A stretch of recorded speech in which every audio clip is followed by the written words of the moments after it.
अस्सलामुअलैकुम वरहमतुल्लाहि वबरकातुहू। तो आज सुबह सुबह तैयार होने के बाद निकल जाता हूँ मैं अपने मदरसे के लिए। और मदरसे पहुँचने के बाद मैं पहले घंटे में सुना देता हूँ मिनहाजुल अरबिया का दर्स नंबर 19 अपने उस्ताद को, और उनसे अगले दिन का नया सबक भी ले लेता हूँ। फिर दूसरे घंटे में चला जाता हूँ मैं क़ससुन नबिय्यीन पढ़ने के लिए, जिसमें इब्राहीम अलैहिस्सलाम का वाक़या भी था। फिर हो जाता है हमारी छुट्टी का वक्त, तो मैं ज़ाकिर भाई से मुसाफ़ा कर निकल जाता हूँ अपने घर के लिए। और घर आने के बाद मैं पानी पीने के बाद सीधा खाता हूँ तरबूज, और तरबूज खाने के बाद चला जाता हूँ मैं नहाने। फिर नहा धोकर तैयार हो जाता हूँ। उसके बाद खा लेता हूँ मैं खाना, और खाना खाने के बाद हो जाती है ज़ोहर की अज़ान, तो मैं चला जाता हूँ ज़ोहर की नमाज़ पढ़ने के लिए। और ये वही मदरसा है जिसमें मैंने कुरान हिफ्ज़ किया है, और ये मदरसा जस्ट मेरे घर के सामने ही है।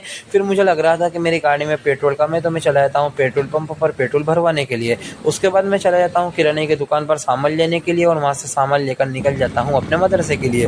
और मदरसे पहुँचने के बाद मैं पहले घंटे में फ़ारसी की पहली किताब का सबक याद कर उस्ताद को सुना ही देता हूँ, और दूसरे घंटे में थोड़ी उर्दू लिखता हूँ। तीसरे घंटे में तैसीरुल मुब्तदी के हम माजी के 6 से पढ़ते हैं। फिर हो जाता है असर का वक्त, तो असर की नमाज के बाद हो जाती है मेरी छुट्टी।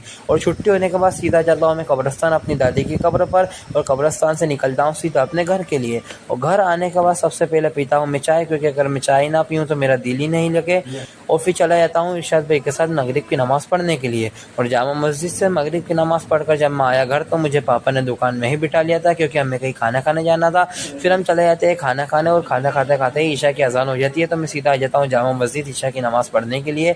और जामा मस्जिद से ईशा की नमाज़ पढ़कर निकलता हूँ मैं अपने घर के लिए। और घर जाकर मैं अपने अगले दिन के नए सबक की तैयारी करने लगता हूँ। उम्मीद है आपको मेरा ब्लॉग अच्छा लगा होगा। मिलते हैं इंशाल्लाह कल की वीडियो में।